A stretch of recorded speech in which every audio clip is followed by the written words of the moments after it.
including your authentication step. To get the token, have the token, everything is done. But internally, it can read with only with this particular application internally. But to hit API gateway, you need to provide the IP and port of that API gateway. Then only you will be able to access. But from API gateway, it will just because of your route and everything is there, right? So it will automatically forward the request to the respective services.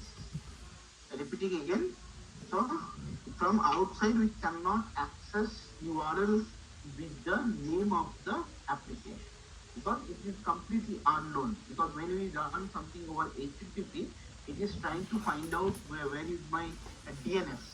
Because these application names are kind of hard-coded name we are giving inside our application, right? Just to make sure that it registered over Eureka server as a name. But internally between each services, if we try to access each other, I can use this name just because they are all registered in the Eureka server. Eureka server is a kind common point. But from outside, let's say from Angular or React or Postman, whatever, I would like to access any URL, anything I need to call the microservice. API gateway is the entry point. I need to hit API gateway, which is running here 8084, and your IP is localhost. You have to hit that. Once you hit that, it will forward the request accordingly. It will route the request. So it is acting as a router. API gateway is acting as a router. Here. So now, if we remember that, if we can go to Postman now. So let's say I wanted to save another new user. Let's say AB. I simply say that is localhost 8084, which is nothing but my URL of my API gateway, and this part is obviously the part of my auth services. This is not part of my here, right? If I can quickly showcase that, if I go to my API gateway. So API gateway will allow you to show this. The API gateway will be having this, right? Auth service, which is mapping with this, where I have the path. Internally, they can communicate with the name of the application, but outside we cannot access with this name. So once I did that, it will simply go to my auth service. I'll show you. So it's supposed to go to my auth service and do the operation, whatever is required. So it's supposed to come to here. It's supposed to perform. Likewise, I have already done it. You can see it should be able to set it because via your what you call controller, it should forward the request to the registered user. So it will be doing. So let me click from there, Postman. Now I have sent the request. See, user registration is successful. I can go to my auth service. I can see there is an entry, latest entry. Correct? So I can go to database. I can see the database is present. In this way, I can generate my token. I can pass the token if needed. Clear? Now, if I try to access, let's say, this design in API gateway, we have configured other also, right? Other in the sense, I have configured your credit card and all, right? Let me hit that housing loan / case or something like that. So then I'm hitting from Postman. Let me hit that. What is the issue? Or will it allow me to do that? So instead of let me do this. Instead of auth plus housing loan plus test loan. See, I'm able to access test loan. I'm able to access test loan.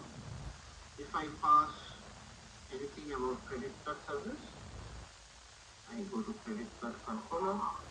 I can say credit card plus test. I go to send. See, hi, hello, test loan. Internally, it is calling that. Are you getting it? How this is happening? We are only calling to API gateway, and API gateway is forwarding requests to the respective services. Why it is getting forwarded? Just because you have registered them, all of them to your Eureka client. Make sense? Everyone?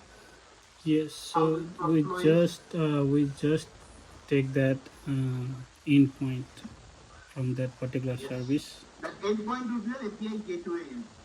Yeah. That I was mistaking by giving the name of our application. That cannot be accessed from outside. When I realized, when I was hitting multiple times, when I realized where is that particular name that Eureka client is saving the application name, where is that name is getting set. We are not setting anywhere as a DNS name. We are not setting it. And how this is going to work? How this is going to happen? Then I gave the endpoint of API gateway. Then it starts communicating each and every services, because I don't need to keep authentication services for this, right? I'm hitting API gateway. I don't need to keep my housing loan services. I only hit API gateway. I don't need to hit credit card services. I only hit. Yeah. So this way we can easily able to activate.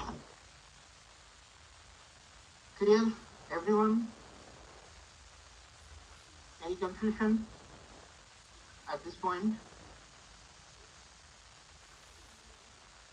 So make sure you are practicing that in home. Come back tomorrow. Tomorrow I will wanted to see that you should show back me on how this process is happening. The entire code is with you. I'm checking whatever the changes I have done so that you will be having the latest code. You have to practice home. Else I will ask you to share your screen and show me that how this is happening, why this is happening. Yeah. Sir, speaking about running the different instances of the same application, same microservice. Sorry. Sorry.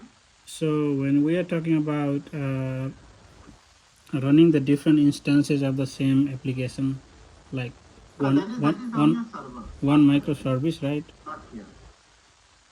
Yes. So like if we are running the two different instances, then like how does it work, like running the two different instances? How it is working? No, that is in your server. That is called load balancer, right? So Yeah. load balancer is something which is only applicable when you have a server. There you have, for example, AWS. For example, you have multiple servers, Azure and all. There they create multiple instances.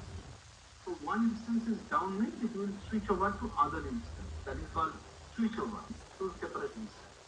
That can only possible if you have the load balancer. Load balancer is something act as like that. So if one app server is kind of full, memory is full, it should switch over to the new instance to handle so that end user will never realize whether it is running to instance 1 or instance 2. They are simply hitting the application and they are simply doing this process. Yeah. So that we cannot replicate right now here because we need a server for that. To create a load balancer, to place it multiple instances, and then we can do it. Okay, so that will not slow up the speed of the application, right? Rather, it will increase, right? It will increase the efficiency of that particular Right. You microservice. cannot see in this small scale application, for that you need to the large scale application. But for now, for your level, this is quite fine. Because load balance and all I mentioned, when you go to production, you should be asked about the architecture whether you have a knowledge. But you will never ask to do that, okay, can you create a load balancer and so on. But for my experience, my level, they might be asking me to do that. Okay, can you show me the load balancer? We understand that you know about the architecture, that's fine. But how to create a load balancer, can you see it in front of me? They might give you a server and they might ask you to do that.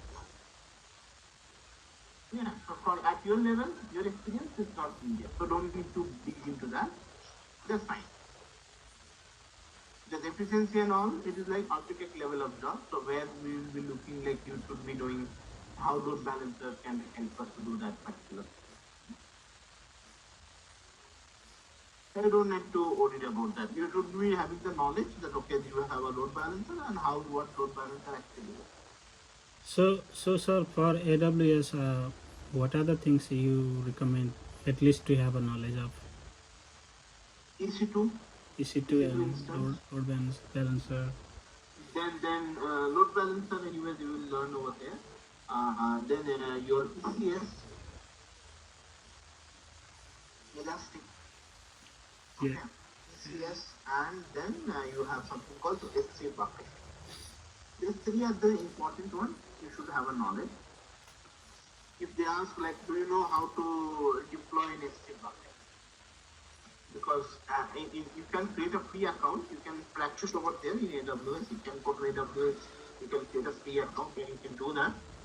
But yes, they might ask you on top of this EC2, ECS, and S3 bucket.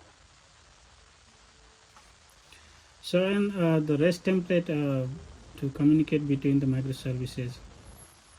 I was Between two services, yeah, not about microservices. between two services. Yeah, Even you can say two Spring Boot applications.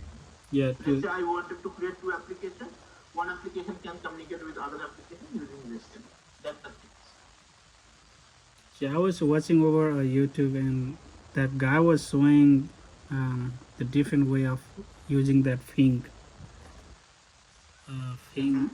just to make it shortcut. Do we, Shortcut. yeah, I mean, he was saying it is a shortcut method, and Yes, yes, it's more easy to use just to create yes. a interface of that particular service and then work on that. Do we have to learn that, or just whatever we have learned so far is fine? Whatever you have learned so far is quite fine at your level. So don't need to dig more. Whatever you have learned, just brush it up for your interviews. Make yourself ready for the interview. Anytime interview preparation, any day is getting scheduled, right? So just don't go much deeper. Because deeper in the sense is the topic microservices is very huge. It's not one week topic. It is called 6 months topic or 1 year topic. And that if you go in that much of deeper level, it will be a very even that we cannot manage this. You understand, right? So 1 week means it is something we need to know the touch base. Even for interview also, they will see that they will not be asking very deep questions. They might ask you what is API gateway, what is district, what is load balancer, what is Zool. Zool is nothing but API gateway. What is Eureka? What is the service registry? What is service discovery? Can we just flow the diagram? Let's say I wanted to hit from your user perspective, and then where you will reach, how you will navigate the request. They might ask you all these things. They will not go in deep. They cannot go. Okay. So don't need to worry about those things. So only stick to the thing you will be able to manage. Okay, so let's stop here guys today. Let's connect back tomorrow. Make sure everyone is creating this and show me back. Tomorrow I will be asking you guys to show me back. Okay. Okay. Then bye everyone. See you guys tomorrow. Have a good day. My pleasure.